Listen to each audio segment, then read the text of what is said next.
Устазу. В первую очередь наших телезрителей, многих в Дагестане, наверное, интересует, как ваше самочувствие, как вы добрались. Алхамдулилля Раббил Аламин, вассалату вассаламу аля расули Мухаммад ажмаин. Хвала Аллаху, нет трудностей. Чувствую себя хорошо. Жизнь тоже дал Аллах. Все есть. Только шукр мало делаем. Кудев, скажите, пожалуйста, вот находясь в Медине, у очень многих наших паломников возникает вопрос, как часто можно делать зиярат к пророку, алейхиссалам, можно ли его делать каждый день, будет ли это адабом, то есть можно ли туда подходить вот утром и вечером, насколько часто туда можно ходить, и как этику соблюдать, адаб? Конечно, нужно соблюдать адаб, посещая пророка, саллаллаху алейхи вассалям, как при жизни человека, так и после смерти. То есть при жизни устаза и больших людей порицается долго находиться рядом с ними.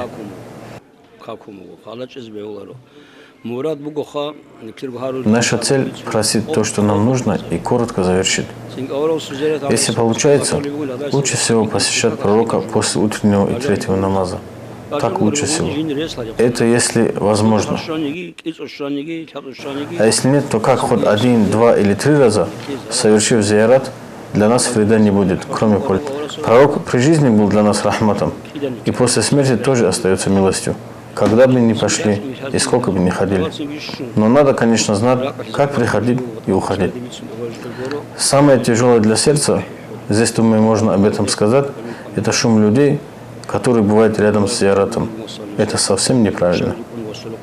Оказывается, при жизни пророка, саллаллаху алейхи вассалям, женщины посетили его и шумно говорили между собой. Тут они услышали шаги Умара асхаба. Тогда они убежали и спрятались, по-моему, за завесой. Зайдя, Умар асхаб поинтересовался, что произошло. Ведь он слышал шум, а в комнате никого не оказалось. И пророк, алейхиссалату вассалям, рассказал о том, как женщины убежали, услышав его шаги.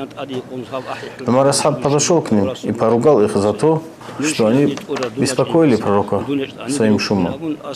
И упрекнув, спросил, почему сбежали, когда я пришел? Ведь вы были рядом с пророком.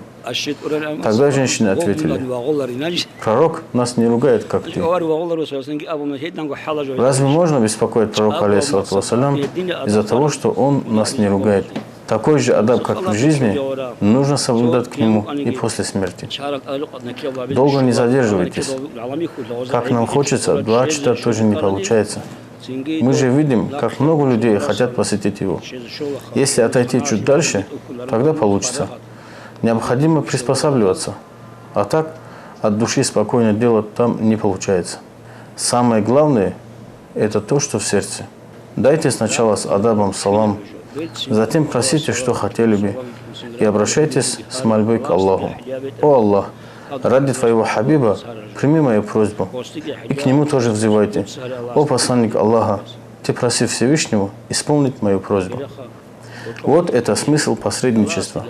У Аллаха просим, чтобы ради пророка принял, и пророка просим, о посланник Всевышнего, Ты проси Аллаха, чтобы исполнил мою нужду. Пусть Аллах даст тауфик совершить зиярат. Кто сюда приехал и не совершил зиярат, это никчемный, бесполезный человек, и он останется ни с чем. Находясь рядом с пророком, алейхиссалам, делают рабита. Вот как правильно муриду делать рабита? Он, закрывая глаза, мурид должен Махмуда Афанди Кудиса Сирова представить перед собой и находясь рядом с пророком, или непосредственно на пророка делать это рабита?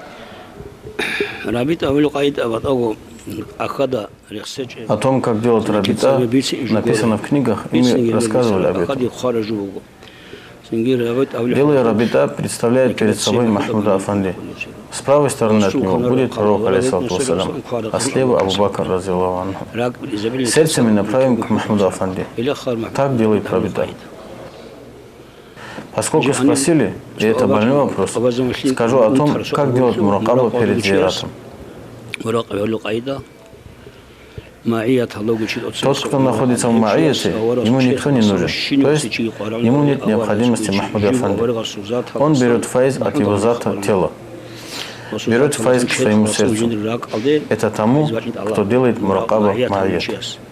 А тем, у кого муракаба выше, им надо знать, что их надо представить так, как они находятся в рабите. Теперь сердце, рух, сирру, хафи, ахфа надо направить к сердцу пророка, алейхиссалату вассалям, то есть направить свои латайфи и брать фаиз от его сердца. Но чтобы было понятно, я здесь скажу, и раньше тоже говорил, надо знать, что фаиз, идущий от пророка, алейхиссалату вассалям, к нашим латайфам, идет через латайфи Махмуда Афанди. Это надо знать. Еще повторю, там дома тоже говорил об этом. Например, если впереди держать Махмуда Афанди, рабита получается. То есть, если взять из его сердца, рабита получится, конечно. В этом надо быть внимательным. Еще раз повторяю, что надо направить сердце на пророка, алейхиссалату вассалям, но фаиз к нам приходит через Махмуда Афанди. Конечно, так должно быть. Мы раньше приводили пример. Ведь через ГЭС ток сразу домой не проводят. Для чего же тогда нужны подстанции? Сначала туда подводят ток, а оттуда распределяют куда надо. Здесь тоже подобная ситуация. Пусть Аллах поможет всем. Если вдруг что-то не спросил или, может быть, что-то вы хотели бы еще порекомендовать нашим людям, пожалуйста, вы можете сказать дополнительно еще что-то. Что мне еще сказать? Моя цель и у всех должно быть так. Пусть Аллах даст тауфик всем муминам, пришедшим по зову Всевышнего со всех уголков мира, совершит хадж и умра. Пусть дарует здоровье, примет хадж и умра, и чтобы вернулись домой, полностью очистившись от грехов. Все без исключения, особенно дагестанцы. Пусть Аллах даст тауфик соблюдать адаб. Это самое нужное. Без адаба ничего не бывает. Никто не упал, кроме как оставив адаб, и поднимается только с соблюдением адаба. Пусть в этом им будет тауфик.